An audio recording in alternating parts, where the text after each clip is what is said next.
Hello friends, आप देख रहे हैं ज्ञान समृद्धि यूट्यूब चैनल। मैं हूं जय असवाल और आज हम इस वीक के कुछ इम्पोर्टेंट करंट अफेयर्स के क्वेश्चंस की चर्चा करेंगे। तो चलिए लेते हैं आज का पहला प्रश्न। एशियाई मुक्केबाजी चैंपियनशिप 2020 की मेज़बानी कौन करेगा?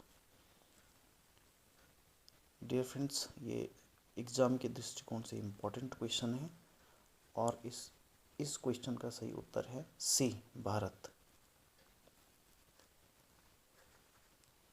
भारतीय मुक्केबाजी संघ के द्वारा ये जानकारी 13 अप्रैल को एक ट्वीट के जरिए साझा की गई और यहाँ इम्पोर्टेंट ये है कि BFI boxing federation of India, dear friends, BFI का पूरा नाम है बॉक्सिंग फेडरेशन ऑफ इंडिया।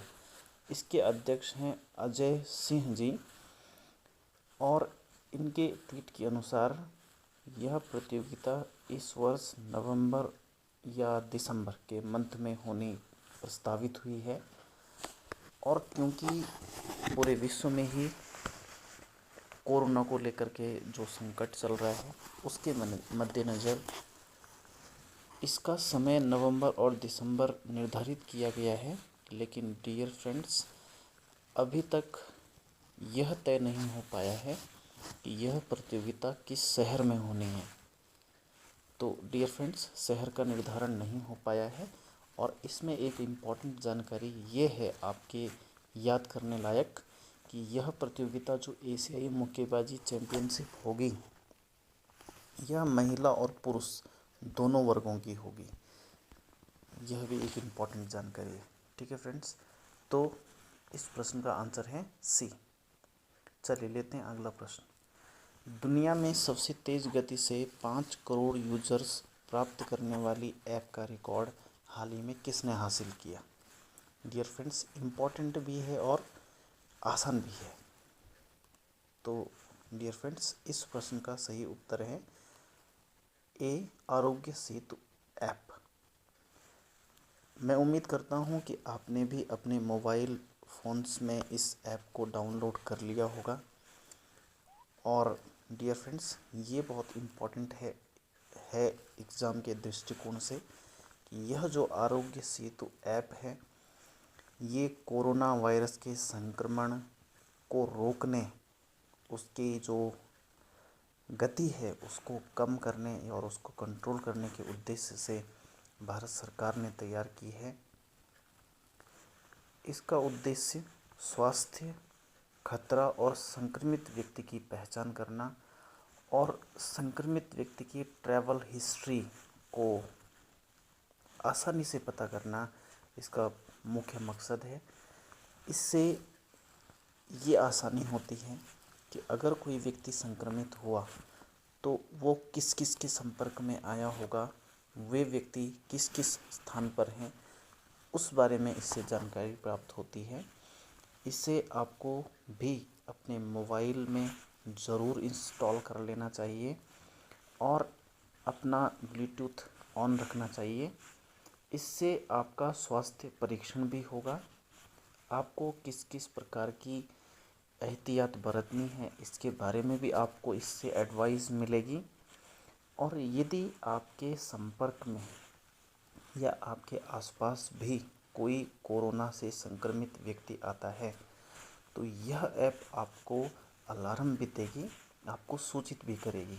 तो डियर फ्रेंड्स, मैं उम्मीद कर रहा हूँ कि आपने इसको अपने फ़ोन में इंस्टॉल कर लिया होगा। अगर आपने अभी तक इसे इंस्टॉल नहीं किया है तो डियर फ्रेंड्स, जल्दी से आप इसे अपने फ़ोन में इंस्टॉल कर लीजिए।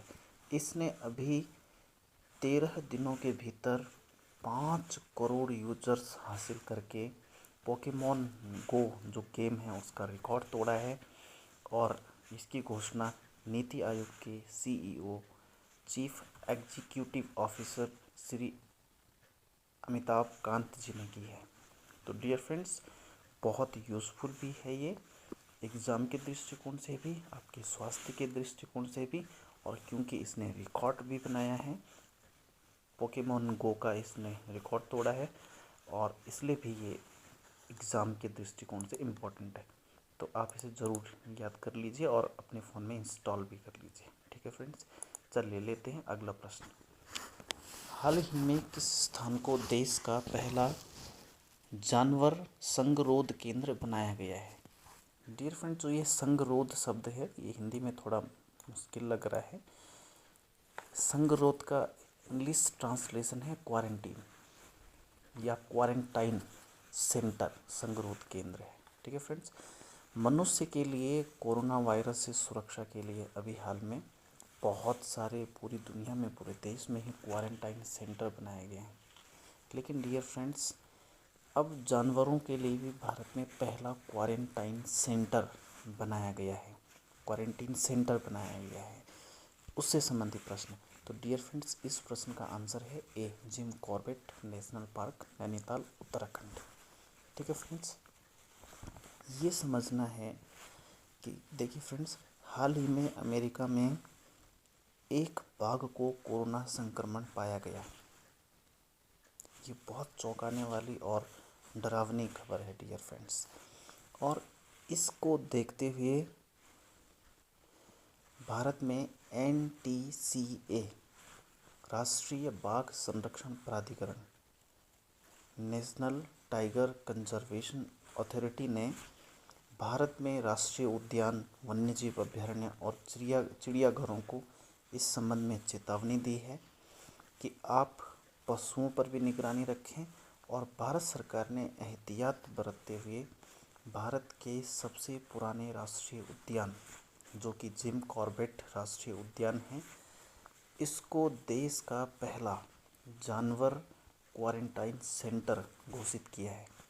डियर फ्रेंड्स, इस जिम कॉर्बेट नेशनल पार्क के अंदर ही 10 क्वारंटाइन सेंटर्स डेवलप किए जा रहे हैं और किसी प्रकार की दिक्कत की स्थिति में यहाँ जानवरों को क्वारंटाइन किया जाएगा और उनको संरक्षण और उनका इलाज दिया जाएगा। ठीक है फ्रेंड्स, मुझे उम्मीद है आप ये सब कुछ समझ रहे होंगे। अब हम अगला प्रश्न लेते हैं। भारत संघ के कौन से राज्य ने 15 अप्रैल को अपना स्थापना दिवस मनाया? ठीक है फ्रेंड्स, तो इस प्रश्न का सही उत्तर है सी, हिमाचल प्रदेश। डियर फ्रेंड्स, 15 अप्रैल को हिमाचल दिवस मनाया जाता है, इसको आप ऐसे याद रखिए। ठीक है फ्रेंड्स, तो अभी हाल में 15 अप्रैल को हिमाचल प्रदेश के मुख्यमंत्री और वहाँ के राज्यपाल क्रमशः श्री जयराम ठाकुर और बंगारू दत्तात्रेय की उपस्थिति में मात्र 7 मिनट के सादे समारोह में हिमाचल दिवस मनाया गया। फ्रेंड्स, आप जानते हैं कि 15 अप्रैल सन 1971 को हिमाचल प्रदेश पंजाब से अलग होकर भारत का एक पूर्ण दर्जा प्राप्त राज्य बना था और उसी दिन को ऐतिहासिक और याद में रखने के लिए प्रति 15 अप्रैल को हिमाचल दिवस मनाया जाता है। ठीक है फ्रेंड्स, आप ये जानकारी ज़रूर रखिए अपने साथ कि किसी नए राज्य की स्थापना करना, उसका नाम बदलना, उसके क्षेत्र में किसी प्रकार के परिवर्तन करने की शक्ति भारत की संसद को प्राप्त है और ये सारी व्यवस्थाएं भारतीय संविधान के भाग 1 का विषय है। पॉलिटिकल साइंस में हम इसकी विस्तार से चर्चा करेंगे। ठीक है फ्रेंड्स, फिलहाल लेते हैं अगला प्रश्न। हाल ही में सर स्टर्लिंग मॉस का निधन हो गया, वे किस क्षेत्र से संबंधित व्यक्ति थे? ठीक है फ्रेंड्स, तो जो सर स्टर्लिंग मॉस हैं डियर फ्रेंड्स, वो खेलों से संबंधी एक ख्याति प्राप्त व्यक्ति थे।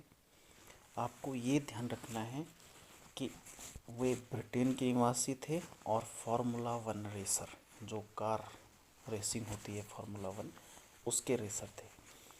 वो काफ़ी समय से बीमार चल रहे थे और लंदन के एक हॉस्पिटल में एडमिट थे। अभी उन्होंने अपने जीवन की अंतिम सांस ली है डियर फ्रेंड्स। जो ये सर स्टर्लिंग मॉस हैं, इन्होंने अपने जीवन में 212 फार्मूला 1 रेस जीती हैं और कुछ समय पहले अपने जीवन काल में जो कार ट्रैक होता है उसमें उनकी कार एक्सीडेंट हुई थी और उसके बाद उन्होंने खेलों से संन्यास ले लिया था। ठीक है फ्रेंड्स, तो ये है इम्पोर्टेंट कि sir Stirling Moss formula 1 racer थे और सरल शब्दों में आप कह सकते हैं कि वो एक खेल से संबंधित और ख्याति प्राप्त व्यक्ति थे। ठीक है फ्रेंड्स, चलिए अगला क्वेश्चन लेते हैं। हाल ही में रेल परिवहन दिवस कब मनाया गया? डियर फ्रेंड्स, इस प्रश्न का सही उत्तर है सी, 16 अप्रैल।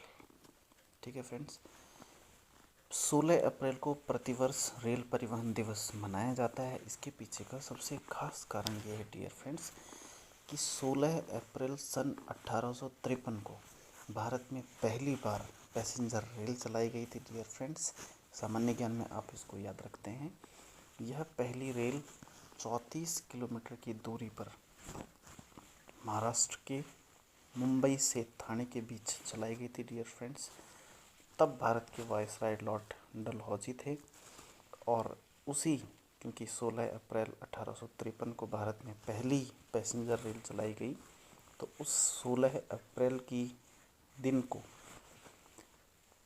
ऐतिहासिक बनाने के लिए और यादगार बनाने के लिए 16 अप्रैल को ये रेल परिवहन दिवस मनाया जाता है। ठीक है फ्रेंड्स, चलिए अब लेते हैं अगला क्वेश्चन। केंद्र सरकार ने हाल ही में किसानों के लिए कौन सा मोबाइल ऐप लॉन्च किया है? ठीक है फ्रेंड्स, देखिए इसमें ऑप्शन किसान साथ, किसान जीत, किसान विज्ञान, किसान रथ करके। डियर फ्रेंड्स, इस प्रश्न का सही उत्तर है सी, किसान रथ। ठीक है फ्रेंड्स, असल में जो ये किसान रथ नाम का ऐप है, ये खास करके वर्तमान में कोरोना संकट में किसानों के लिए वरदान साबित हो रहा है। फ्रेंड्स, ये ऐप किसानों और व्यापारियों को उनकी खरीद और बिक्री में बहुत मदद करेगा। इसका मुख्य मकसद है खाद्यान्न सप्लाई चेन मैनेजमेंट को आसान और मजबूत बनाना। इसके ज़रिए जो सामान ढोने वाले ट्रक वगैरह हैं, उनकी स्थिति, उनके आने का समय, उनके जाने का समय, इन सब चीज़ों को आसानी से रिकॉर्ड किया जा सकता है और उनको घर बैठे देखा जा सकता है। तो इस ऐप को NIC नेशनल इन्फॉर्मेटिक्स सेंटर ने डेवलप किया है और वही इसे सपोर्ट भी दे रहा है। ठीक है फ्रेंड्स, तो इस ऐप का नाम है किसान रथ और इसका मुख्य उद्देश्य है किसानों और व्यापारियों की खरीद और बिक्री को थोड़ा आसान बनाना। ठीक है फ्रेंड्स, और इसे कौन सपोर्ट कर रहा है, इसे किसने डेवलप किया है? NIC मतलब नेशनल इन्फॉर्मेटिक सेंटर। ठीक है फ्रेंड्स, चलिए अगला क्वेश्चन लेते हैं। हाल ही में डॉक्टर भीमराव अंबेडकर जी की कौन सी जयंती मनाई गई? देखिए फ्रेंड्स, बहुत इम्पोर्टेंट क्वेश्चन है। आपने डॉक्टर भीमराव अंबेडकर का नाम सुना होगा। उनकी जयंती प्रतिवर्ष 14 अप्रैल को मनाई जाती है। आपको ये पूछा है कि इस बार कौन से क्रम की उनकी जयंती मनाई गई। ठीक है फ्रेंड्स, इस प्रश्न का सही उत्तर है सी, 129वीं। आप जानते हैं डॉक्टर भीमराव अंबेडकर को भारतीय संविधान का पिता और आधुनिक मनु बोला जाता है क्योंकि भारत के संविधान के निर्माण में उनकी काफ़ी अहम भूमिका मानी जाती है। फ्रेंड्स, आपको याद रखना है कि डॉक्टर भीमराव अंबेडकर का जन्म मध्य प्रदेश के मऊ में हुआ था। इसे अब अंबेडकर नगर बोला जाता है। ठीक है फ्रेंड्स, बहुभाषी, न्यायविद, अर्थशास्त्री, राजनीतिज्ञ, समाज सुधारक, ये सारे शब्द अगर किसी एक व्यक्ति के लिए एक साथ सार्थक होते हों तो उस व्यक्ति का नाम है फ्रेंड्स डॉक्टर भीमराव अंबेडकर। आपको ये भी याद करके रखना है कि मूल रूप से डॉक्टर भीमराव अंबेडकर एक हिंदू परिवार के व्यक्ति थे, लेकिन बाद में उन्होंने बौद्ध धर्म को धारण किया था। ठीक है फ्रेंड्स, और उनके भारतीय समाज, भारतीय राजनीति को जो उनकी देन थी, उस योगदान को देखते हुए वर्ष 1990 में उन्हें भारत रत्न पुरस्कार से भी सम्मानित किया गया फ्रेंड्स, और 2012 में उन्हें द ग्रेट इंडियन अवार्ड से भी सम्मानित किया गया। तो एक बहुत बड़ी शख्सियत जिनकी अभी 129वीं जयंती मनाई गई। ठीक है फ्रेंड्स, चलिए अगला क्वेश्चन लेते हैं। हाल ही में दक्षिण एशिया की अर्थव्यवस्था नाम से रिपोर्ट किसने जारी की? ठीक है फ्रेंड्स, तो इस प्रश्न का सही आंसर है B, world bank. World bank, ठीक है फ्रेंड्स। ये जो वर्ल्ड बैंक है, इसका असली जो मूल नाम है डियर फ्रेंड्स, वो है international bank for reconstruction and development. ठीक है friends, international bank for reconstruction and development, इसी को आप दूसरे नाम में वर्ल्ड बैंक आप कह सकते हैं। ठीक है फ्रेंड्स, असल में वर्ल्ड बैंक ने अभी दक्षिण एशिया की अर्थव्यवस्था नाम से एक रिपोर्ट जारी की है, और इस रिपोर्ट में भारत की अर्थव्यवस्था से संबंधी बहुत ही खतरनाक और बहुत ही डराने वाले इसने अर्थव्यवस्था से संबंधी आंकड़े प्रस्तुत किए हैं। डियर फ्रेंड्स, इस रिपोर्ट के अनुसार 2020 और 21 के दौरान भारत की अर्थव्यवस्था की वृद्धि दर मात्र 1.5 से 2.8% के बीच रहने का वर्ल्ड बैंक ने अनुमान बताया है। ठीक है फ्रेंड्स, इसके पीछे का जो मुख्य कारण उन्होंने बताया वो है कोरोना वायरस के प्रभाव के कारण वस्तुओं के आदान प्रदान में पूर्णतः रोक लगना। और क्योंकि फ्रेंड्स आप जानते हैं कि कोरोना वायरस का प्रभाव सिर्फ भारत में ही नहीं बल्कि पूरे विश्व में अर्थव्यवस्था, हर देश की अर्थव्यवस्था को इसने प्रभावित किया, और भारत उससे अछूता नहीं रह सकता। ठीक है फ्रेंड्स, एक और इम्पोर्टेंट जानकारी इस रिपोर्ट में आई कि 2021 और 22 के दौरान जब कोरोना संकट समाप्त हो जाएगा तो भारत की वित्तीय और मौद्रिक नीति के समर्थन के बल पर भारत की विकास दर जो ये वृद्धि दर है, ये 5% रहने का उन्होंने अनुमान बताया है। अब ये देखना बहुत इम्पोर्टेंट होगा कि अब हमारी सरकारें जो वित्तीय और मौद्रिक नीति किस प्रकार से बनाती हैं। ठीक है फ्रेंड्स, आप इसके साथ और जानकारी रखिए कि वर्ल्ड बैंक की स्थापना 1945 में हुई थी। इसका जो हेड ऑफिस है वो वॉशिंगटन डीसी में है डियर फ्रेंड्स, और वर्ल्ड बैंक के वर्तमान अध्यक्ष हैं डेविस मालपास, और इसके सीईओ चीफ एग्जीक्यूटिव ऑफिसर हैं क्रिस्टलिना जॉर्जीवा। ठीक है फ्रेंड्स, आप इसको भी याद करके रखिए। ठीक है, चलिए अगला क्वेश्चन लेते हैं। हाल ही में एकजुटता और आशा के प्रतीक के रूप में किस पर्वत पर भारत का झंडा उकेरा गया? बहुत इम्पोर्टेंट क्वेश्चन है फ्रेंड्स, और ये अपने आप में बड़ी बात है, और अभी आपने सोशल मीडिया पर इसकी चर्चा भी सुनी होगी। ठीक है फ्रेंड्स, इस प्रश्न का सही उत्तर है B, Matterhorn. Dear friends, Matterhorn एक पर्वत शिखर है यूरोप में। ठीक है फ्रेंड्स, ये स्विट्ज़रलैंड जो देश है, ये स्विट्ज़रलैंड और इटली के बीच में एक पर्वत शिखर है मैटरहॉर्न। ठीक है फ्रेंड्स, इंटरेस्टिंग और इम्पोर्टेंट जानकारी ये है कि 24 मार्च से हर दिन इस पर्वत शिखर पर अलग अलग देशों के झंडे जो उकेरे जा रहे हैं। स्विट्ज़रलैंड के एक लाइट आर्टिस्ट हैं गेरी हॉफ्स्टेलर। डियर फ्रेंड्स, इस नाम को आप ज़रूर याद रखिएगा, गेरी हॉफ्स्टेलर। ये लाइट आर्टिस्ट हैं और ये प्रतिदिन अपनी कला के दम पर उस पर्वत के ऊपर लाइट डाल करके अलग अलग देशों के झंडे उकेर रहे हैं, और इनका मकसद पूरी दुनिया में कोरोना वायरस के खिलाफ लड़ाई में आशा और उम्मीद को डेवलप करना है। और आपको ये याद रखना है कि इस पर अभी तक अमेरिका, स्विट्ज़रलैंड, ब्रिटेन इत्यादि देशों के झंडे भी बनाए जा चुके हैं। हमारे लिए गौरव का विषय है कि इसमें भारत का तिरंगा भी बनाया जा चुका है।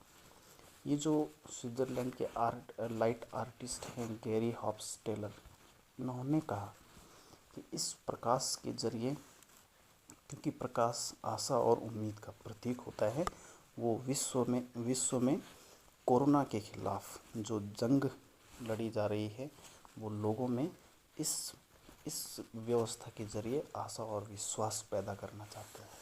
ठीक है फ्रेंड्स, आप ये सब प्रश्न याद कर लीजिए।